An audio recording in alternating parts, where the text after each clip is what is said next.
Howdy. Welcome back to Dion Talk.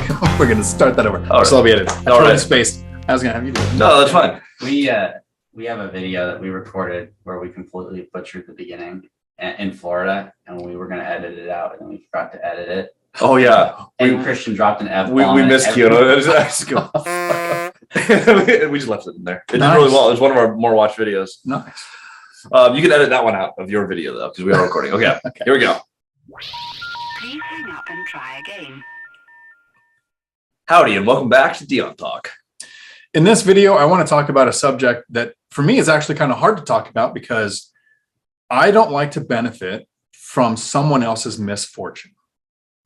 But with everyone in the media talking about the recession that we're in, I want to bring up some ways that you can benefit from a recession.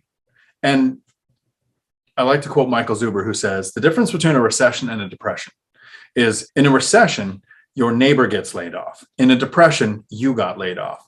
So one of the things that Christian from Cody and Christian's Multifamily Strategies and I have done is got on the path to financial freedom to make work optional by having more than one source of income. So Christian is going to talk about some things that he's doing to not only prepare for a recession, but to take advantage of this recession.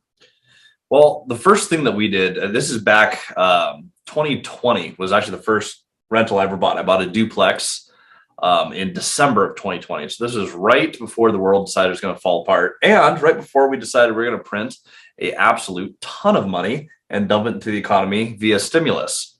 So I made the decision to get my butt into gear. And I'm like, wow, if we're going to just inflate everything by dumping money into the economy, we need to start recession proofing and we need to start inflation proofing. And that means cash flowing assets that appreciate over time and automatically adjust to inflation, which is why I landed on buy more real estate as quickly as humanly possible.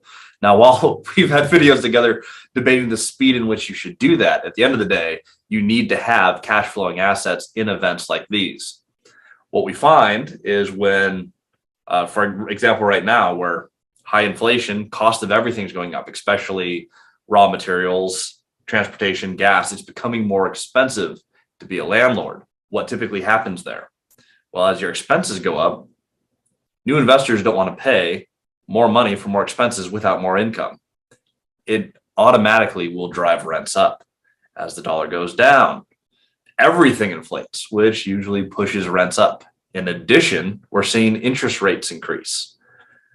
You can't afford to buy a property if the debt is just too expensive, unless the property brings in more money, which also will push up rental income. If you own real estate prior to massive inflation, or even during massive inflation, but before a recession hits its peak, landlords always win in that scenario. Again, we're not for profiting at others' loss, but I am all for hopping on Dion's channel, for Dion on our channel, telling you there's two sides of this. You can win or lose. Run to this side.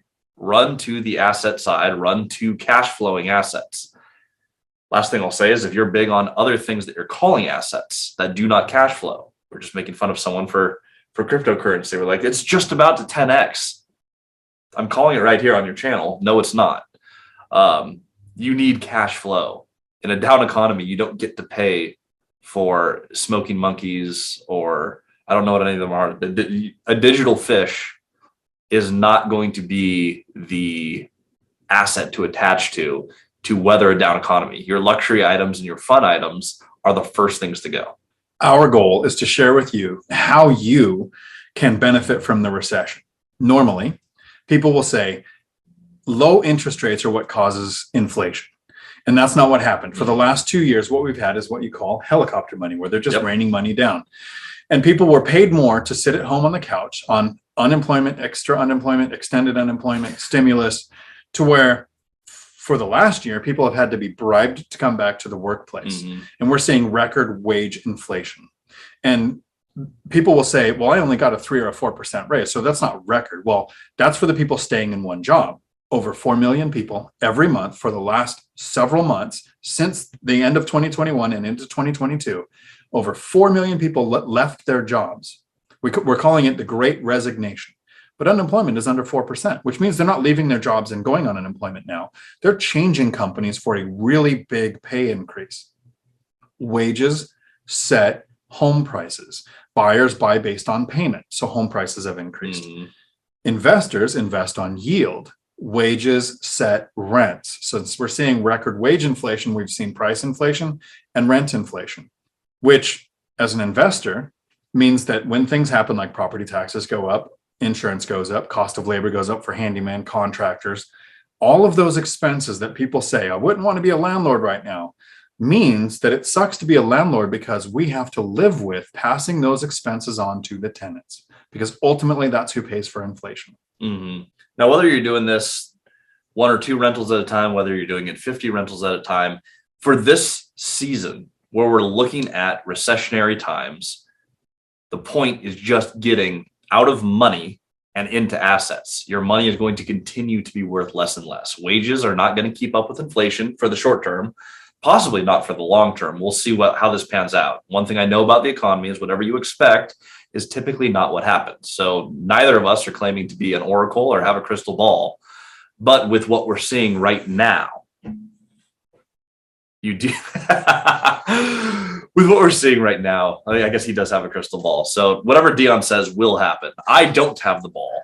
I don't know exactly what will happen, but I do know that we're stacked right now in what they're stating 8.5, 8.6% inflation. Is that what I As saw? long as they continue to manipulate the numbers and use this retarded thing called owner's equivalent rent. And instead of saying, what is rent currently compared to last year, they literally go to somebody who owns a house, who's probably never had a rental and has no idea what current rents are, and ask them, how much do you think you could rent your house out for? And they say it's like 2 or 3% increase from last year, when at tenant's request, the tenants asked for a 20 to 28% increase in my portfolio, let alone what was actually happening in our market. So inflation is double digits. Yeah. They just don't want to say it. And for rentals in our market, where we have about 100 units, and we saw rental increases over the last couple of years, 33 to 50%.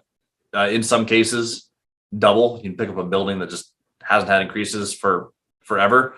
If you had a 1-bed or studio, now I have it and I can't afford to just subsidize rents forever. So, I mean, depending on where you're at, inflation's massive. It's double digits, absolutely 100% for sure. Then you look at different sectors like gas. My goodness, at 44% increase. If you don't have a Tesla yet, it's a good time to get one. You need to put your money out of US dollars. They are a losing strategy. They've always been. If you're opposed to debt, well, read your dollar. It says right on it, this is a note. It's going to be right on the left-hand side. Put that into something that pays you. Now, does it have to be real estate? Technically, no. I think it's the best place to put it, and that is where we pretty much have everything invested. However, find assets that pay you every month to own them, whether that's a high dividend stock, whatever you want to do. I'll tell you to do real estate. But the main point I want to make in this video is if you are investing in dollars, and that means saving. If you're trying to earn and save, your dollars are going to burn faster than you can save them. Protect them by putting all your dollars into something that grows over time. A lot of people understand that if you have money sitting in the bank, you're losing out to inflation. What I want you to do is understand what I'm about to say. I want you to buy rental properties without spending any money. This is something that tripped me up for years. My brother used to say, when I buy a rental property in 11 years, I get my money back. And I thought that was stupid. He had his money. He purchased a rental property and 11 years later, he would get it back. That seems kind of dumb. Until I realized he still had his money. All he did was took the money from the bank where it's losing value to inflation and moved it. He didn't spend it. He moved it into an asset, in this case, real estate that we invest in, that appreciates, experiences principal pay down and cash flow, things that weren't happening in the bank.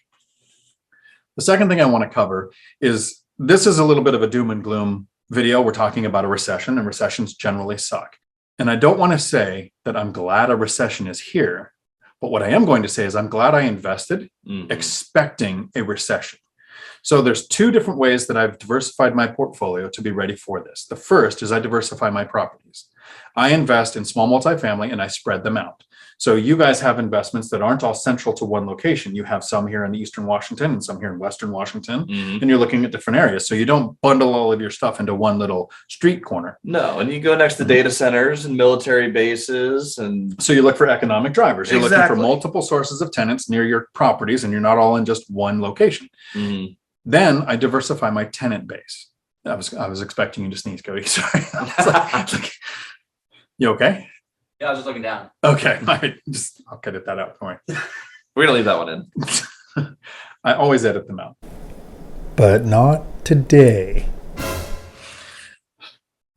Then I diversify my tenant base. What I like to do is keep around 1/3 military, 1/3 Section 8, and 1/3 working or retired. And it would be illegal to run an ad for your property and say, I only want military, I only want Section 8, or you can only be working a job and apply for my property. But I can control how I advertise. If I want military tenants to fill a unit, I advertise on base. If I want new Section 8 tenants in a property, I'll call the housing authority and say, here's the link to the property that's coming available on Tuesday. Can you share this with your clients? How you advertise is how you're going to attract your tenants. And if you have a diversified tenant base with diversified locations, something like a recession that might have companies close down, so your working or retired tenants might be impacted, Section 8 still pays. The military still pays. You have a prolonged government shutdown, the military might miss a paycheck or two. Section 8, even though we had one government shutdown over 60 days, they still paid, but it's possible if it goes on long enough, they might not pay. Then you have the other sector to pay.